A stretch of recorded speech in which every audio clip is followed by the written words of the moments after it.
Saúde, estamos de volta. Vamos lá para o nosso segundo bloco do programa de hoje. E a gente vai falar sobre assédio no ambiente corporativo. Assédio moral, algo que mudou muito nos últimos anos. O que é considerado um assédio hoje, há 5 anos, 10 anos, 15 anos então, era algo muito corriqueiro, muito normal, mas essas mudanças chegaram para dar uma nova realidade a esse ambiente de trabalho. Aliás, o ambiente corporativo tem sofrido grandes mudanças. A pandemia, por exemplo, trouxe muitas mudanças na forma como a gente se relaciona com o trabalho. Vamos falar sobre tudo isso com a Andiara Martins, que é diretora executiva da MBRH, uma empresa de recursos humanos, recolocação de carreira, ou seja, ela está aqui conosco para falar sobre tudo isso. Bem-vinda, Andiara, tudo bem? Tudo bem, Fernando, obrigada. Alegria te receber aqui.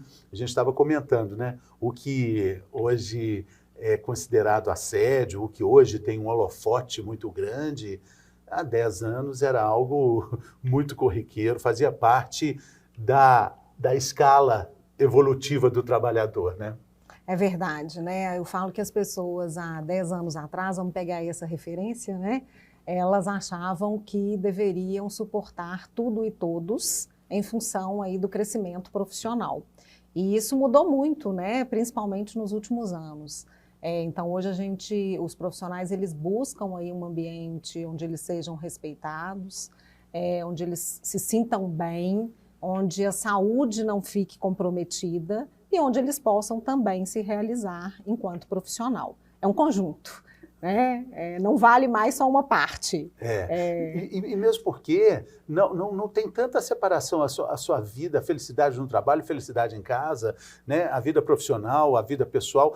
Está tudo ali muito misturado, né? Saúde mental, saúde física. Muito, até porque quando a gente traz aí o tema do assédio moral, né, ele traz uma série de implicações para a saúde desse profissional. Então são inúmeros os casos, né, de depressão, de ansiedade, de distúrbios alimentares, até problemas cardiovasculares, em função desse processo. Então, realmente existe um dano comprovado à saúde do profissional quando ele é exposto ao processo de assédio moral. Sim, sim. Agora, com relação ao que foi mudando, a gente vai falar mais da pandemia, mas seria um marco, assim, a pandemia, ela trouxe mudanças, assim, inimagináveis nesse ambiente? Eu acredito que sim. Eu falo que a pandemia, com certeza, mudou o mindset das pessoas, né? Eu falo que o que os profissionais valorizavam antes da pandemia é muito diferente do pós-pandemia. Então, com certeza, isso interferiu. Mas eu trago uma outra questão também. A gente tem uma geração que está entrando para o mercado de trabalho que tem valores muito diferentes das gerações anteriores. Então, para essa geração, tem que fazer sentido, ela tem que se sentir parte, e isso também muda toda a dinâmica do mercado de trabalho. É um desafio até para as empresas quando se fala em retenção de talentos, né? Porque é uma geração muito fluida com relação a valores, com relação até desenvolvimento profissional. Olha, não está bom, eu não quero, isso não é uma realidade para mim, não é um valor para mim. A questão da posse, a questão da casa própria, do carro próprio. Tem uma geração que pensa de uma forma completamente diferente, né? Sim, muito diferente, né? Vamos voltar aos 10 anos atrás, né? Eu tenho que ficar porque eu estou pagando a casa própria. Exatamente, eu quero comprar um carro novo. Então, esse meu sacrifício, ele vale a pena, poupança, né? filho na faculdade, intercâmbio. Exatamente. Né? Hoje não, hoje a gente tem uma geração que não quer ter carro. Ela anda de Uber, ela usa os aplicativos que estão disponíveis por aí. Não vai entrar num financiamento de casa própria. Não, né? E o que ela realmente se preocupa é com o bem-estar. Daquele trabalho ter realmente um propósito, de estar alinhado com os valores que ela tem. Então muda completamente a perspectiva. E aí realmente não tem lugar para o assédio moral. Não tem, né? É uma realidade, mas é um problema para um departamento de recursos humanos, porque ontem eu estava conversando com um publicitário sobre isso, dono de uma grande empresa, ele falando, não tem como reter esse jovem profissional. Um publicitário, alguém da área de comunicação, difícil relações públicas, porque ele não fica, primeiro sinal de chateação, ele vai embora. Vai. E ele bate asas muito facilmente, ele não tem, eu costumo falar que ele não demarca território, né? Ele prefere alçar voos e aprender coisas novas em outro lugar. Então, realmente muda essa dinâmica e aí a empresa realmente precisa oferecer algo mais.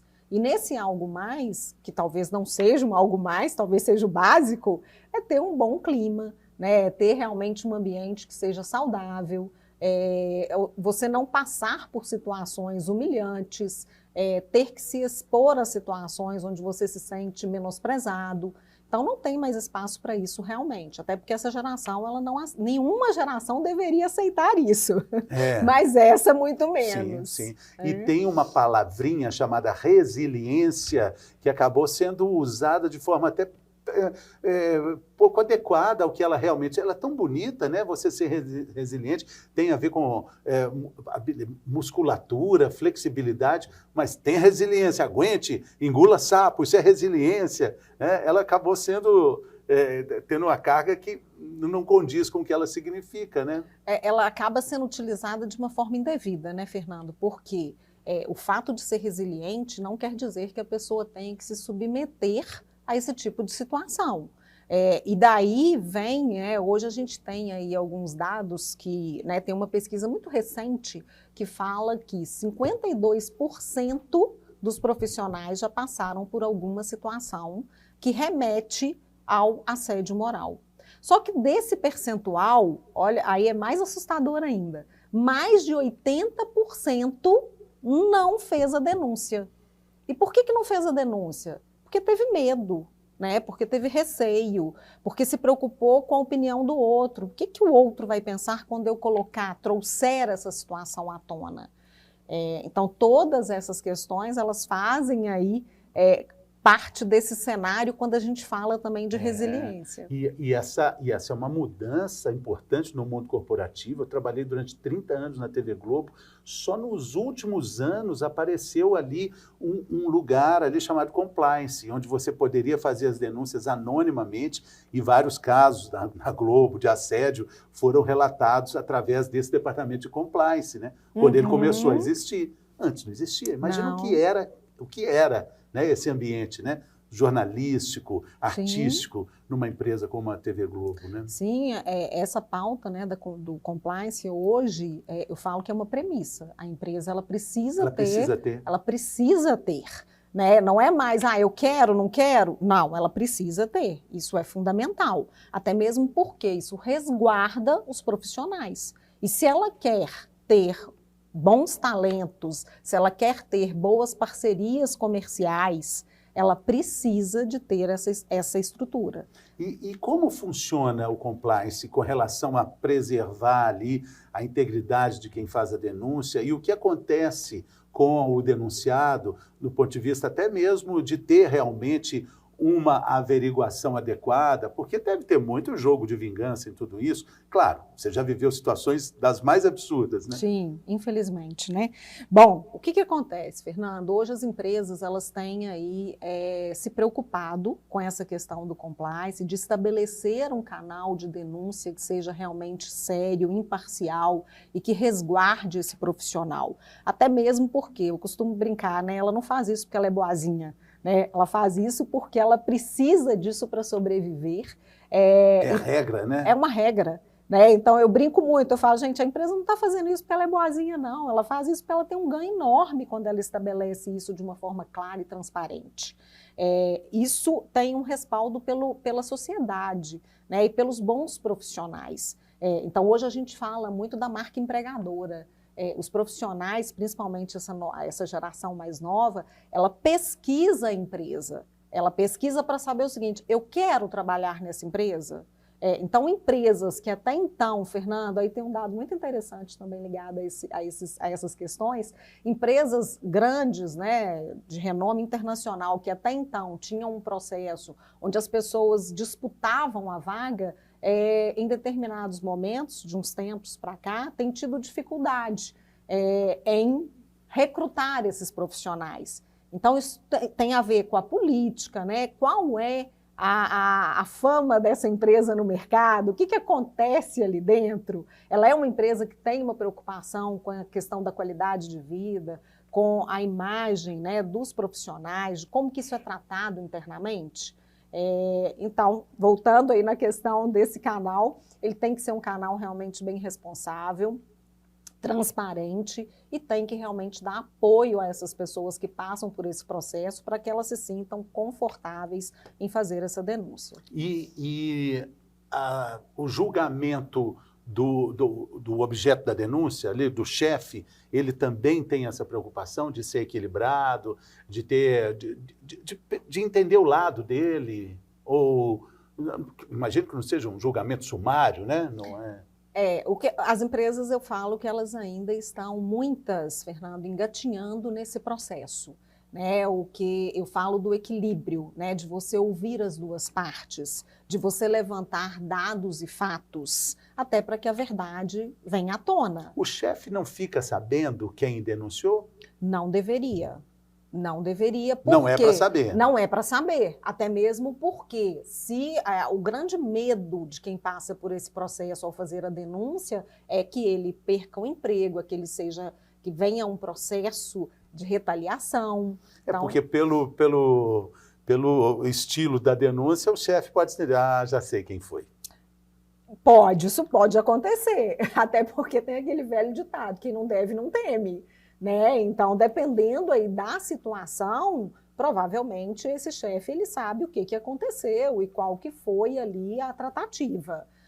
Mas a premissa da empresa, quando instala ali um canal de denúncia, é que ele seja imparcial, é que ele seja sigiloso e que ele seja trabalhado com o máximo de profissionalismo, justamente para resguardar a vítima.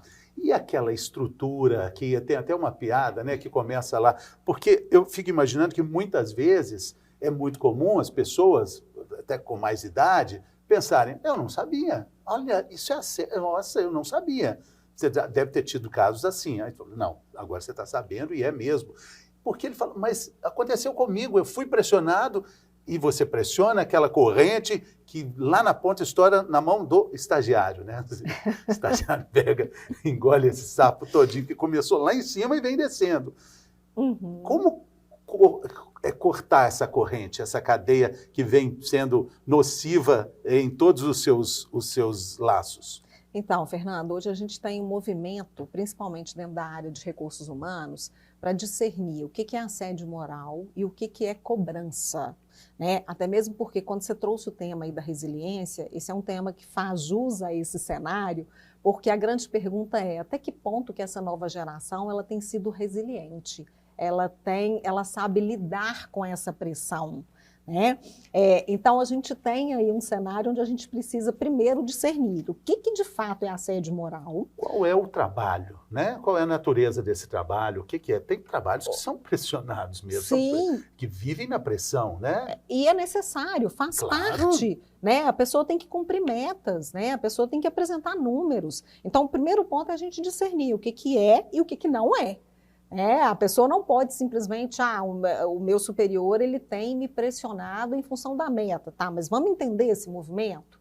Porque para se caracterizar o assédio moral, a gente fala que é uma violência psicológica, mas ela tem que acontecer diversas vezes. E ela tem um aspecto ali de denegrir a imagem daquele profissional. E isso causa um dano à saúde mental.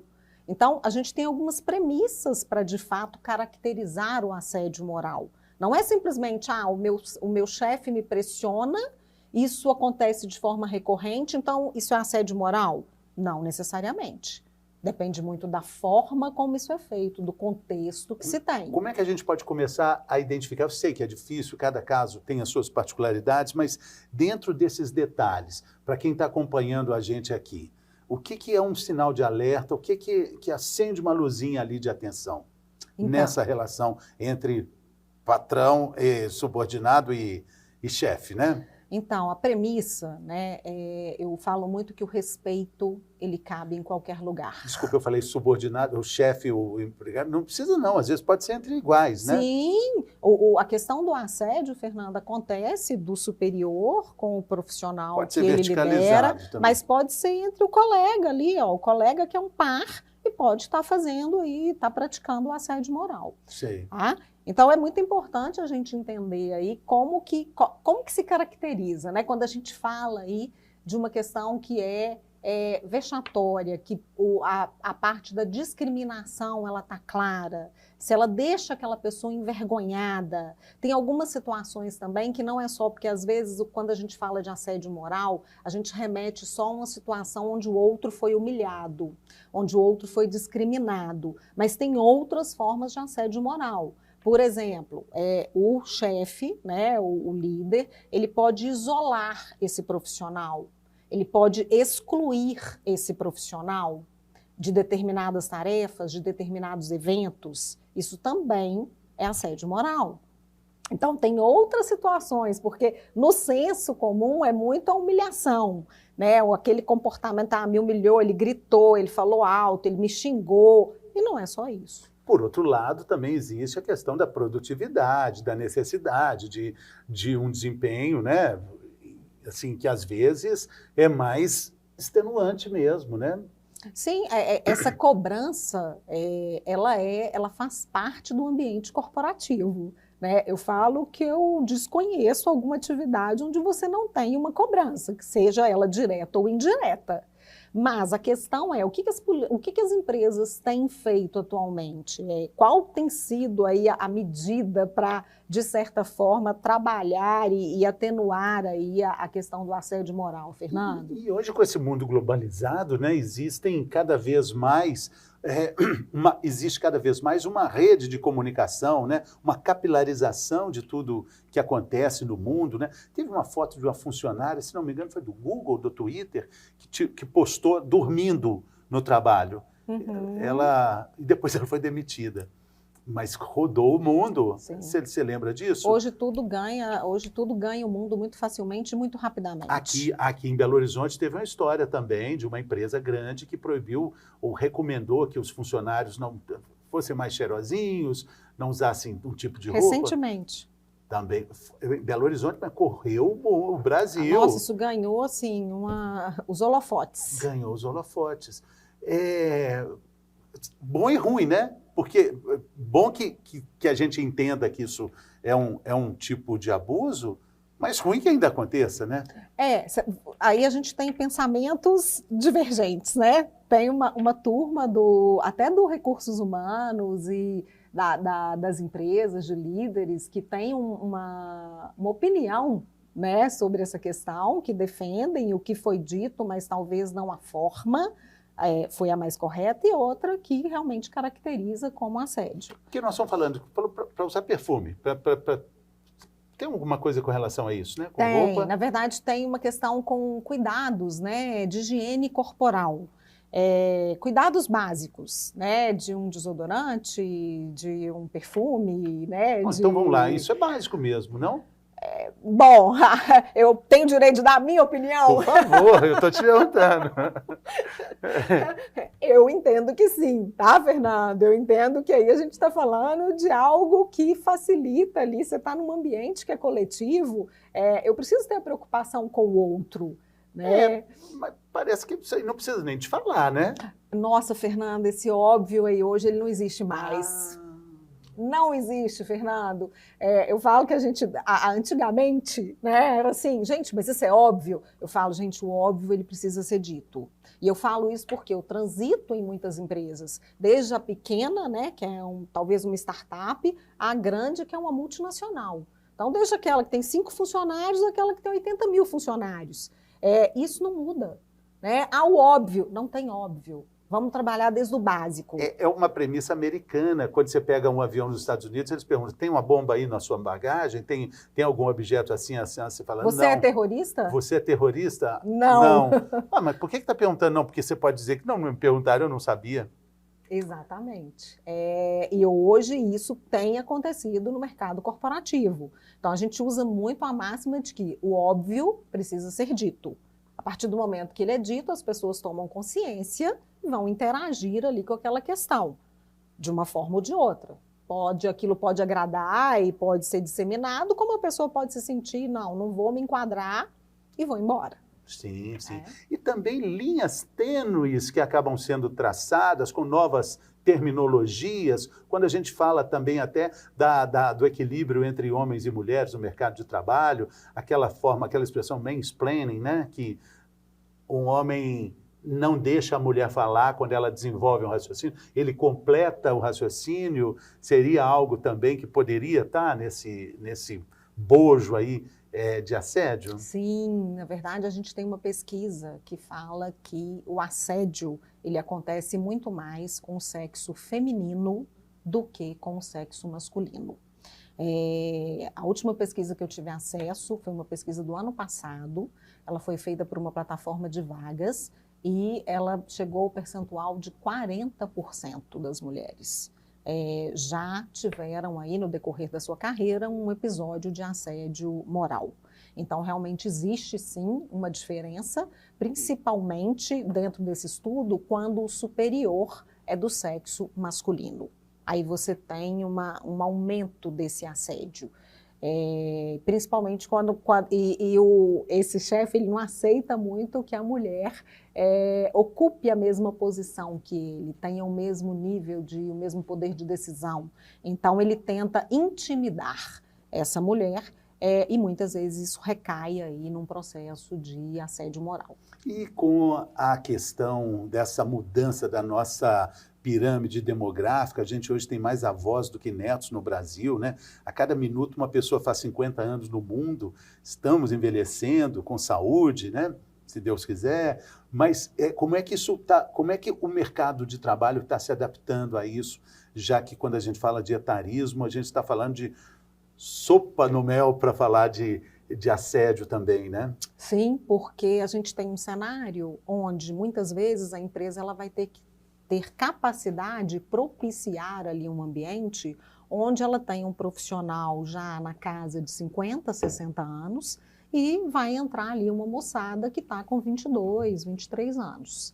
E aí, como que essas gerações elas vão se relacionar? Esse é um grande desafio hoje do mercado. Até mesmo porque, se não houver um trabalho na definição da política da empresa, do que é permitido, de qual que é a premissa, como que é o clima dessa empresa, o que a empresa vai permitir que aconteça e o que não é permitido, essas equipes elas não conseguem se relacionar adequadamente.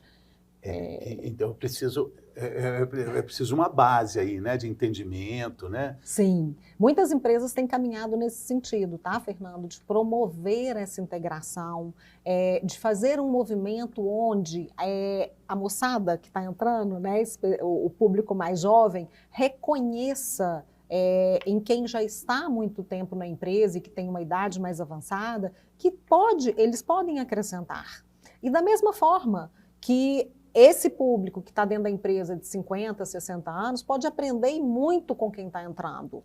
Sim, não, e às vezes quem está entrando pode ser exatamente o de 50, 60. Também. Né? Existem cada vez mais empresas especializadas nessa colocação. Não sei se você conhece lá em São Paulo o Maturi, do Morris, que é um amigo muito querido, que recoloca esses funcionários. Sim. Né? Porque ele pode estar chegando com os saberes. Né, dessa sua maturidade, né? Sim, hoje tem muitas empresas, Fernando, que têm criado aí o sistema de 50 mais, 60 mais, que são vagas destinadas exclusivamente para esse público. E é o que você disse, existe esse sistema também, desse pessoal de 50, 60 anos, entrar para uma equipe onde o meu líder, ele tem 25 anos.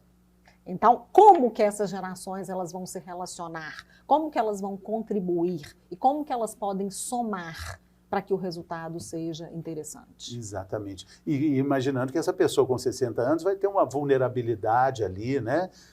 Às vezes física, às vezes ali, né, de alguma coisa motora, que precisa ser entendido, né?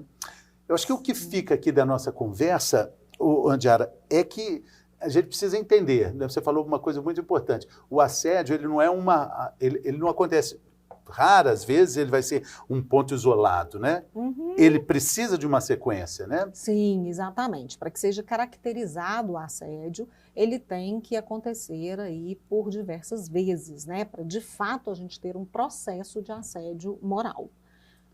Uma simples cobrança não pode ser caracterizado como assédio moral.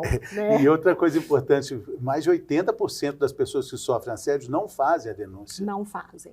Tem receio, tem medo e apontam, nessa pesquisa, parece que as pessoas têm medo de perder o emprego e da própria retaliação interna que pode acontecer.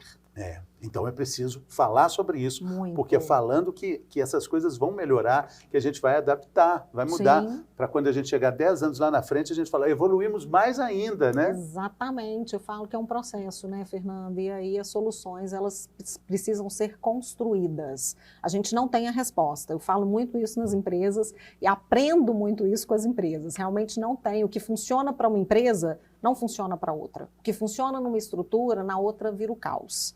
Então a gente precisa construir para daqui 10 anos falar, nossa, olha como é que a gente evoluiu, né? Andiara Martins, muito obrigado pela sua participação, sucesso lá na MBRH. E Andiara, representante de Timóteo, né? Aqui no nosso programa. Uma curiosidade, Timóteo não é a cidade do Agnaldo Timóteo. Todo mundo acha que é. Não é. O Agnaldo, ele é de Caratinga, não é isso? De Caratinga, exatamente. Fica perto de Timóteo. Outra coisa também, 7 Lagoas tem 18 lagoas. Sabia disso? Isso eu não sabia, Fernanda. Pois então. Aprendi agora. Muito obrigado, viu? Eu que agradeço. A gente fica por aqui. Muito obrigado também pela sua companhia. Nosso WhatsApp aí para você mandar suas dicas, sugestões. 997915990. Até a próxima.